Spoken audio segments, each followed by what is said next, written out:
Greyhound Association, the Florida Greyhound Association, Health Guard, and all American Teletimer. See, I told you I'd get you in, Eric. I told you I'd get you in. All right, now. Wisconsin. Right. Now, we're going to go ahead and do our best to introduce Greyhound number 7 in the race tonight, but really there's no need to introduce her. She is your defending champion, but we'll do it anyway. Husker Magic, the daughter of Rhythmless and Casino Zada. Is that right? Yeah, Zeta Zada. Zeta Zada, Mita Mata. Potato Pilana. As you got it. I'm Mark Kennels, the owner, running for the Abernathy Kennel, and of course, defending trainer and mouthpiece. Jim Abernathy's with us. Derby Lane home track, nothing's changed there. For those that haven't been paying attention for like the last year and a half, she's at 96 career wins. It's very rare territory to get into.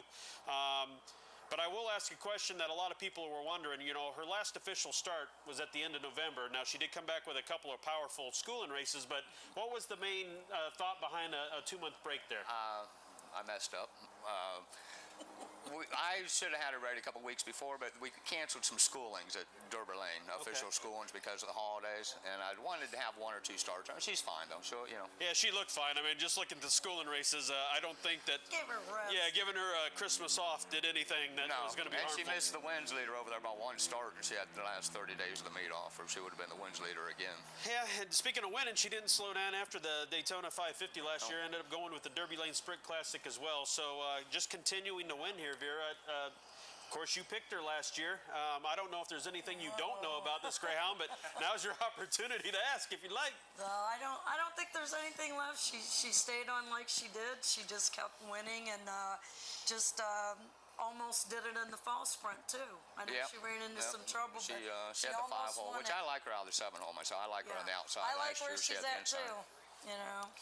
Yeah, I always hear about this Greyhound from track announcer at Derby Lane, Jim Peak. He's a huge fan. Yeah, he loves her. Yep. You know, Peak. a great nickname, the Blonde Bombshell. That's a fantastic nickname. And Daytona's done the coolest thing. They've actually named a drink after Husker Magic because she's the defending champion. Have you had a Husker Magic yet? No, I quit drinking about 6 months ago. So. Well, then there you go. I'm sure they make a virgin. Yeah. I did have a sip of my wife's last night. And they will dedicate an actual song to the defending champion too before the race. So that's pretty cool too. Now, the one thing I would like to ask, since you have the knowledge from last year to this year, when you compare the overall fields that she's got to go against, what do you think about this year's field? I mean, it looks a lot tougher. I mean, I've seen Red Utopia run. He's about really the only dog I've seen run, but it's a pretty stacked field. I mean, I don't know. You know, there's a lot of dogs. I don't know. I think there's a lot of dogs can win it. I don't think there's one outstanding that anyone can say this. They all look good to me. So I'll finish it with this one question. There would be doubt in your mind that she could win the race if blank was on her tail. Well, that means she's in front, and I'm not worried about anyone catching her. That's just as good an answer as any there. Yeah, that's total 100% confidence. If they do catch her, more power to them, but I'd love to see her in front, someone trying to run her down. Well, ladies and gentlemen, this is a pretty rare air. 40 wins last year, 96 for a career. I'm aiming that she's shooting for 100 at least, right? We're probably going to, our plan was run her through this in a couple, 2 or 3 weeks. The sprint stake at Derby Lane starts, and then retire, and if we get 100 before then, we get 100. If we don't, we don't.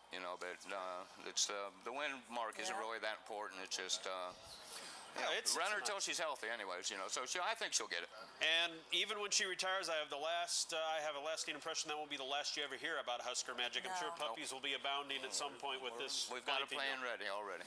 Well, I mean, I know you've had a lot of success with this female, and she is definitely all that's advertised. And once again, good luck. To win it back-to-back would say something against these. There'd be too money to ever do that in the future if she did get lucky enough to do it. So. Yep. And there you have it. We're only a couple of races away, guys. We got one more Greyhound to talk about, do some business, and then we have to do the hardest part, in my opinion, which is actually pick the race. So remember, hashtag Daytona 550, because I know everybody will probably yell at us for our picks if and when they don't come in. Just don't pick her again this year. You can pick her, Vera. Just you don't. All right. The race 7's coming up. The Florida Greyhound Association Protect Florida Racing Stakes, full field of 8. Trifectas, Quinellas, Mike's favorite Exactas in here. It's a TC event. We'll send it up to George for the announcement of the blanket and muzzle inspection.